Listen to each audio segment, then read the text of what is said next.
It is the greatest story ever told, and these characters and their lives, they're Herod and Pilate and Judas are real people that existed and had lives, and their backgrounds are fascinating. It's just creative genius, really. I think the story itself really is very powerful, and the music is fantastic. Brilliant lyrics, and it's the oldest story in the world. Go to any publisher and it's the best-sold book in the world as well. Of course the music, of course the breathtaking audacity of writing, of putting Jesus on stage. I love the music. I love the lyrics. It's so contemporary. It feels like it was written yesterday.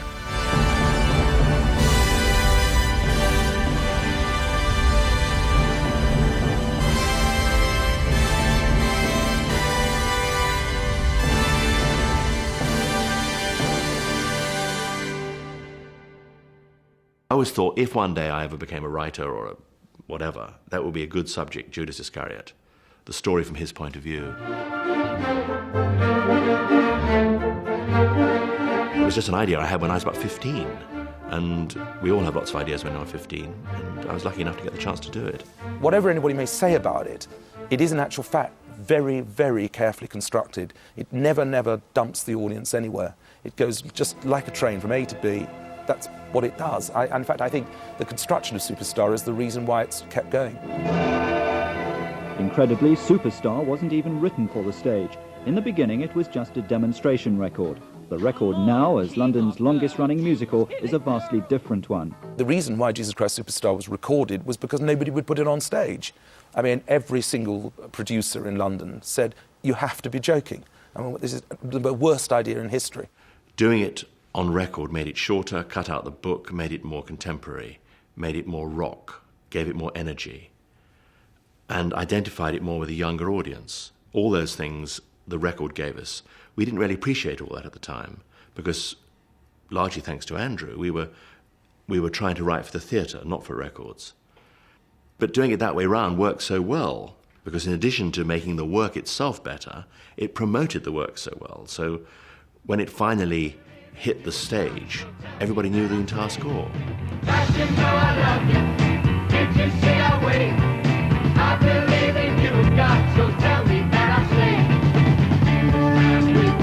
We had no idea that Superstar was the hit that it really was in America. I mean, we practically got off the plane and found ourselves all over Time magazine, and we weren't really that aware of the fact that the so-called Jesus movement in America.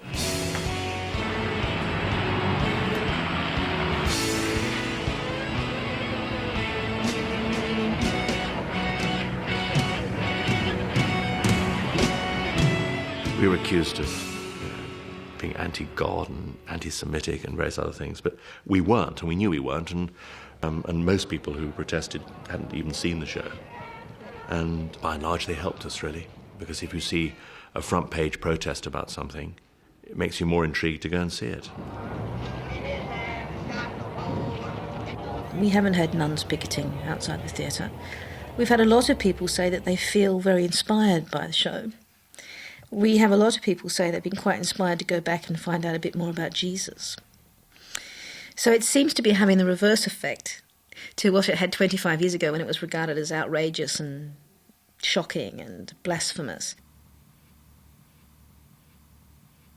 It was the 25th anniversary, and Andrew said, I really want a new production and I want it redefined for the late 90s. I don't want a revival of a rock opera with everyone in bell-bottom pants leaping about. It needed to be as earthy and as raw and as, in a way, I mean, something that should have been really disturbing. That's what it needed to be.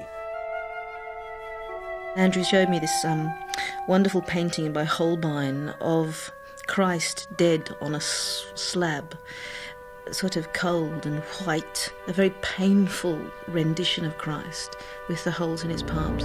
And Andrew said, I think Superstar actually has this kind of edge, this kind of passion and this kind of impact.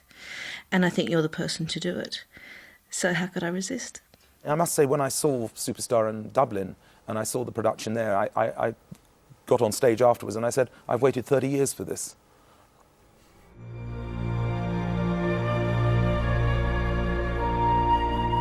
think Andrew and Gail both felt it was time to reinvent Jesus Christ Superstar and to see it in a gritty, much more realistic way. And the logical way to bring that to a wider audience was to film it. What we're trying to do is make it 3D. You're really in there. You're really kind of getting the whole experience, and it's a very passionate show. And I think it should be passionate in the way it's filmed.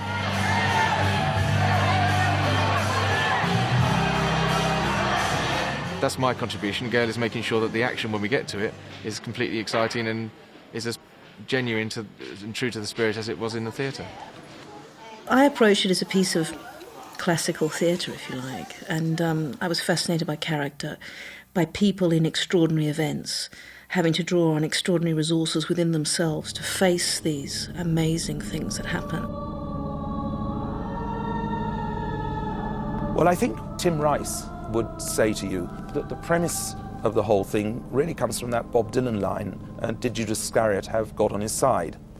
And so rather than actually telling the story of the last 6 days of the life of Jesus Christ, one's actually trying to examine why it was that Judas betrayed somebody who he clearly loved. All I was trying to say in the words was, this is what I might have done in that situation. I didn't think we're going to make Judas an interesting guy. We're just going to... It's such an interesting situation. He's going to say things that people will identify with. And from that, you can draw conclusions about the character of Judas in Superstar. For me, it's a fascinating story of psychology, and the show starts with Judas singing Heaven on Their Minds and warning Jesus that he's bicycling towards a cliff and begging him to pull back from the edge of that cliff. He has lyrics like, every word you say today will get twisted round some other way. He's predicting the future. You've started to believe that things they say of you, you really do believe this talk of God is true. Jerome plays Judas as a kind of very bright, hyperactive, attention-seeking child who very easily slips into rebellious mode and becomes the provocateur of the story. One man, your fine ointment, brand new and expensive, could have been saved for the poor. He's that sort of unpredictable character that can be very childish, that can be very mature, very adult. He's very intelligent, he's an intellectual. He has very definite views and opinions about life, about things, about God. Just don't say I'm... I thought it was a very scary character for an actor because it sort of compels you to go really deep inside yourself in places that are pretty dark. He's a man having a nervous breakdown. He's getting more and more shattered by events. The way the story's told, Jesus puts him into this space. So that's interesting because it doesn't present Judas as the bad guy, the evil man who did this just with pure evil mind, which is the way it's sort of, presented in the scriptures. There's much more to it.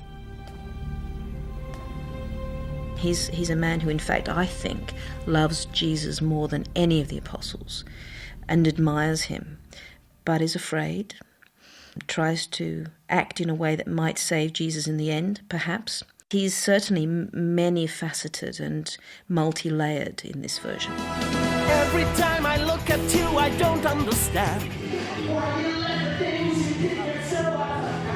Superstar is a very clever moment. After Judas has committed suicide, he's dead. He comes back. You don't really understand. Is Jesus conjuring up Judas and his fantasy, or is it Judas coming back from the dead and actually saying to Jesus, "Excuse me, who are you?" Did you know your messy death would be a record breaker? But, of course, underneath all that, there is the frustration of Judas, who's damned for all time, for all eternity. actually voicing, saying, it's so unfair. Why did it have to be me? I only wanna know, I only wanna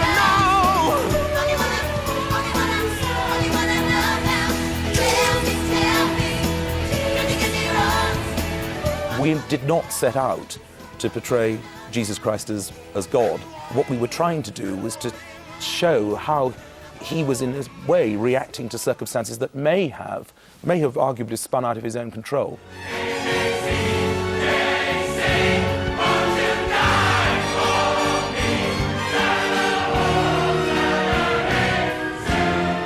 He had to be human. He had to be a man or a being with human failings, or else the story doesn't mean anything. I mean, if he was just a god, or if he knew he was God, then what's the suffering? What's the agony? Where's the dilemma? Where's the sacrifice?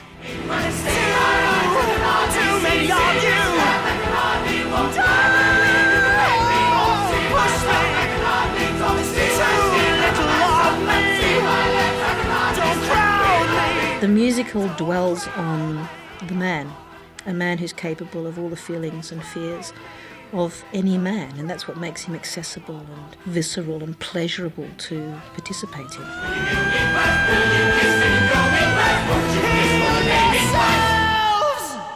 It's a very, very difficult vocal piece. The singing is very complex because it goes through such a wide vocal range, and a lot of the time when Jesus sings, the music stops. So technically, you are exposed, under a microscope almost all the time.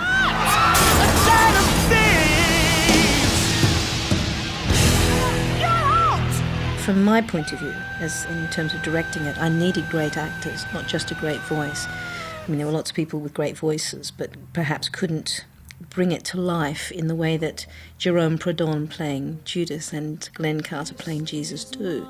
They're astonishing. It happens that Glenn does look like Christ. He's got blue eyes and chiseled features and long sort of curly hair. But most importantly, he's a very brave and passionate actor. He's prepared to go to those dark places.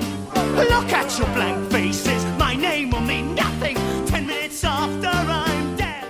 He's prepared to play things like the whipping and the crucifixion, where he has to, as an actor, contact parts of himself that are equal to playing Richard III or Hamlet or Macbeth in a Shakespearean play.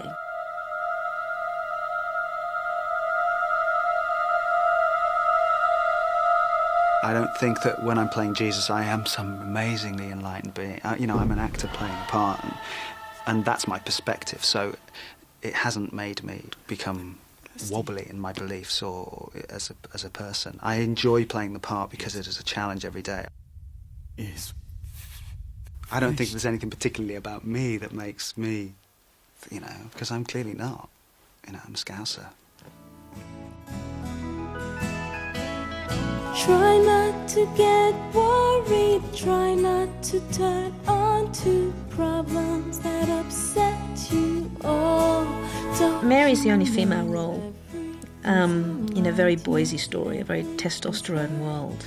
I see Mary as sort of a combination between the sister, the mother, and the lover of Jesus. Everything's all right, yes, everything's fine, and it's cool. The person of Mary Magdalene is one that there's a lot of question around. I think a fair amount of mystery. I mean, you're kind of not really sure what really was the relationship between Christ and Mary, and how did she fit into the whole group, and what was her place in his life. Certainly my imagination was captured on a character level. I mean, I felt very fascinated by this woman and who she really was and what was her relationship with Christ. Don't know how to love him. I particularly like her songs. I think they're very evocative, they're very, very intense. Vocally, I knew that I was going to enjoy the emotional weight of it. It's not just a pretty song, it really carries a lot, it says a lot, so that was something to look forward to, definitely. I never thought I'd come to this. I don't particularly believe that it's a love affair that has in any way had any sort of physical reality to it. Clearly in the song, I Don't Know How to Love Him, she expresses desire for him. I mean, she clearly is in love with him and loves to be near him. I love you. He has become the God in her life, certainly. I mean, the rising sun, everything, anything that meant anything.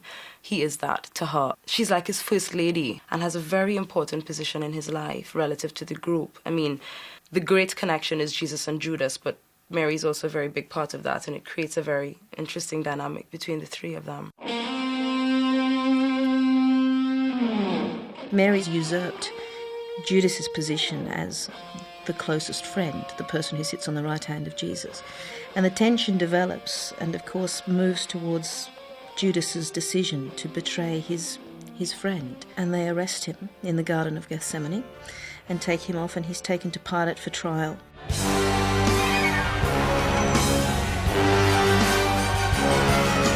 Who is this broken man? Well, Pilate is the law, and he has to decide if Jesus is going to die or not. And he really can't see what harm Jesus has done.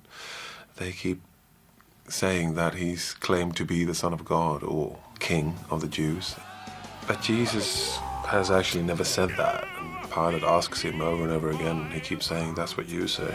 That is not an answer. This is really disturbing for Pilate because he goes by the military book. He needs a crime to sentence someone to death.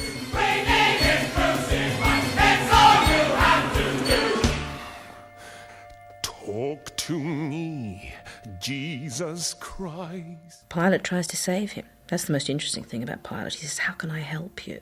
And he fobs things off by giving him the lashes, hoping that will stave off the crucifixion. 40 lashes was the limit. People died. 40 lashes, you died.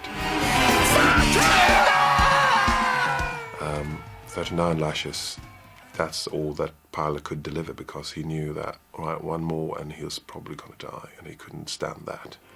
You got to be careful. You could be dead soon.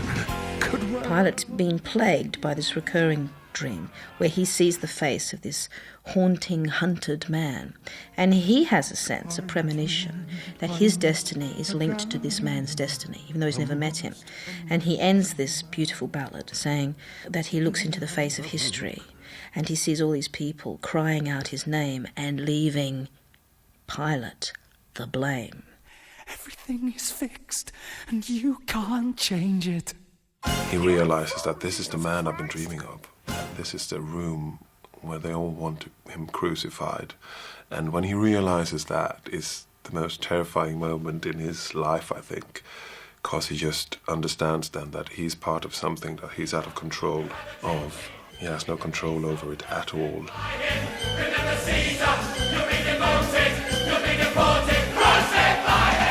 Pilate's a man who's weaker than his job perhaps demands. And I find that a very interesting theme in the whole piece, actually, the notion of power. All the father figures, the patriarchs, fail to provide comfort or protection or even morality, really, in the piece. They're all treacherous or weak. That's one of the main storylines that we've gone for in this particular production.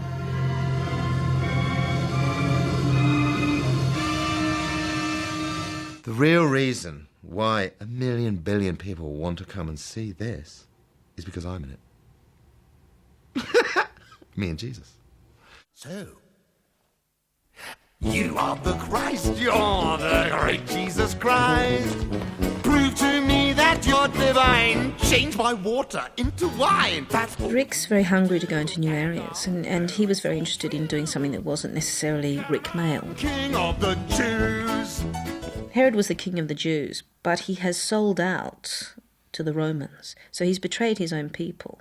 He's essentially a puppet ruler.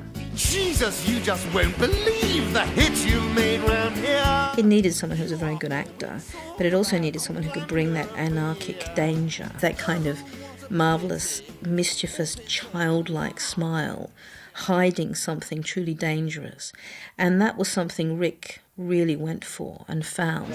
You could do it. I'll push him on here. Well, it's the character that really got me, because he's so strange and so spoilt. And so... See, I'm doing it in my face already. It's so... like that, and jealous.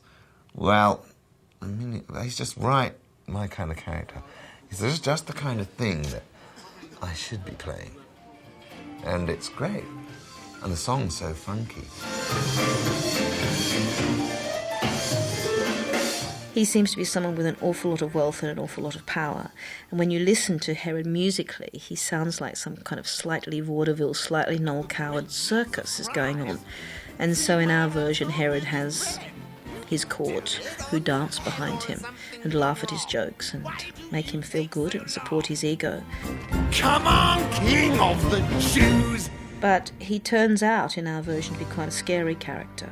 Hey, aren't you scared of me, Christ? Mr. Wonderful Christ! There's a man who has everything Herod does, and he just can't quite have that one extra little bit of what he wants. So he goes berserk. Get out of my life! Number one. Let's have a look when Peter's geared up. When I was asked to do this, the challenge of mounting it as a film was to sort of capture almost an element of what was already there in the theatre, rather than having to say, well, this all looks very stagey and very theatrical, and how on earth are we going to make it feel less like a theatre play?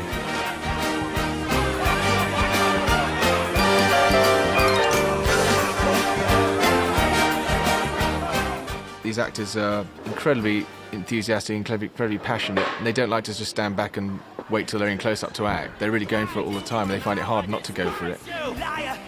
And having 3 cameras just means that if an actor is really giving his all, it means we can have a camera on his face and on Jesus' face at the same time.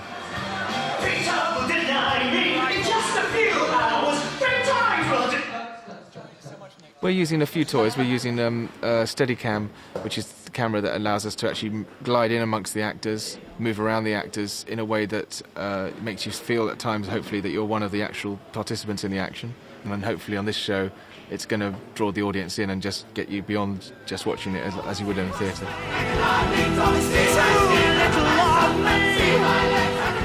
We've also used a Technocrane, which is a large crane which can retract and expand, which means you can place it on the outside of the action, then it can actually drill into it.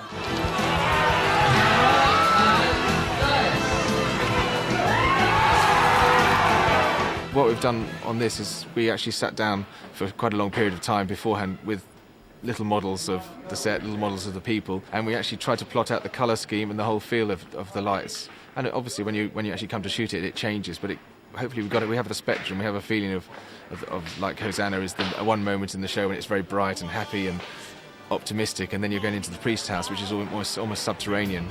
You know, we're trying to give every scene its own colour and emotional temperature as well as colour temperature. Jesus must die.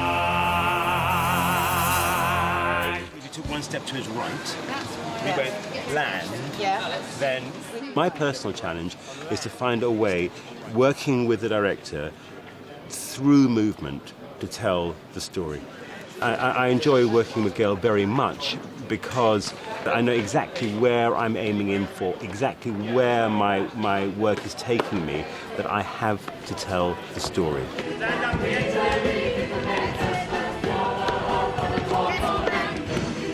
She doesn't want it to be full of, all the glam and glitter and everything. She wants a story told. Don't you get me wrong now!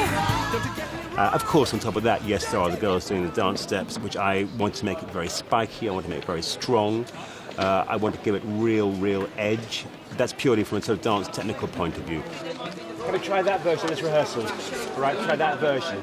But I think what's really important is we have real people telling a real story. How would they move? And sometimes, actually, it's harder to choreograph real people moving in a real way than it is for me to get hold of a dancer and go 5, 6, 7, 8, double turn, down to the knees, up, jump, jump, jump.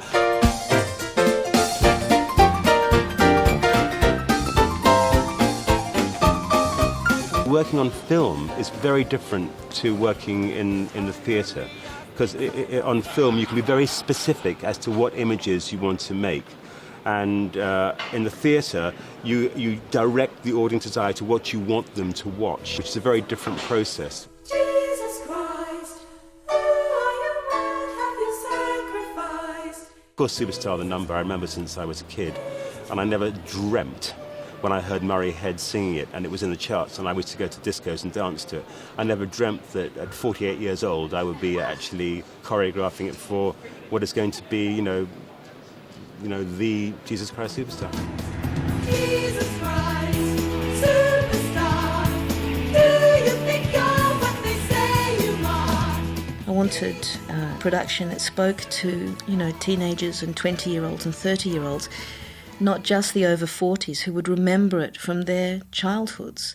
So it seemed that to do a revival in 70s clothes or even to do it in caftans, and it didn't feel right. We've tried to find something that's quite contemporary and therefore speaks to us about our lives, not a museum piece. When Gail and I first spoke about doing this production, the idea was to make it as contemporary as possible. So the look was to be modern.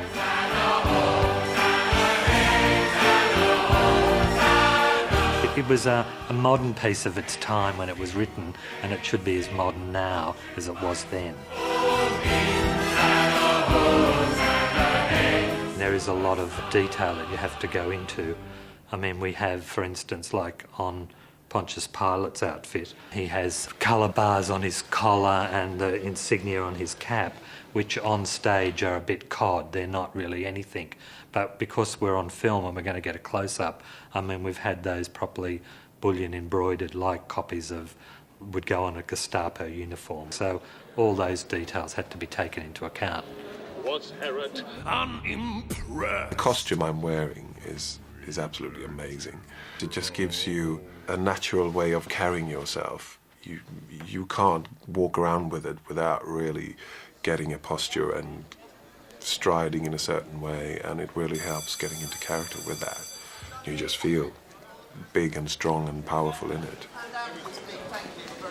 In sort of dressing Jesus, what we wanted to do was the same. We wanted to have a classical image, but we wanted some modern references as well. So in the very beginning, he starts off in a tank top and a pair of baggy pants with pockets, and then sort of progresses to like an Indian shirt and pants, and then into more a classical biblical look. So there's sort of a progression, but it's all very much based on modern clothing rather than period clothing.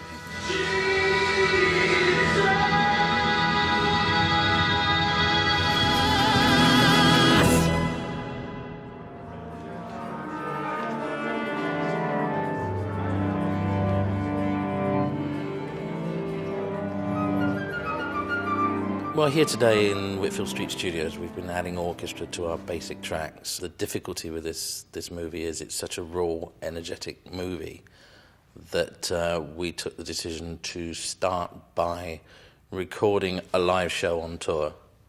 Then we took it to the film set and worked side by side with the production team and the director to record the cast as they rehearsed. Then we spent a couple of weeks editing the whole piece, and now we go back to add Andrew's original orchestral score to our rock rhythm section and cast. So today we've started the process of adding the orchestra.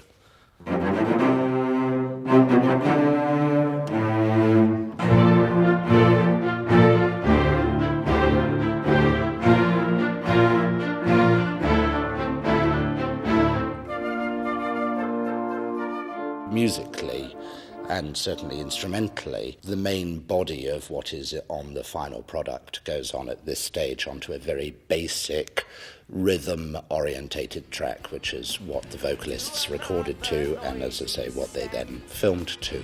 And they'll crush us if we go too far. If we go too far.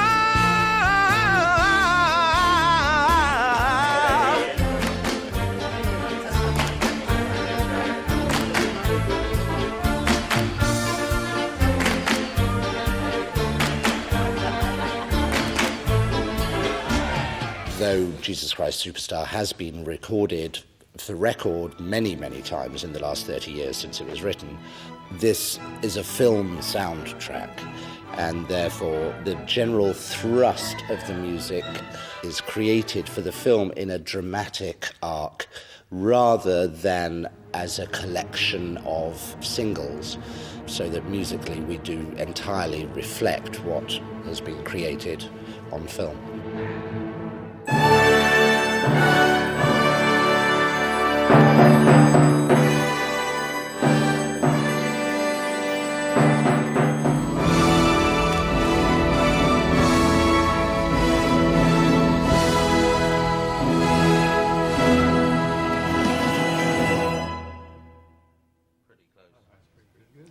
There's one little thing about... This is Andrew's signature piece, and many people would argue it is the greatest thing he ever wrote.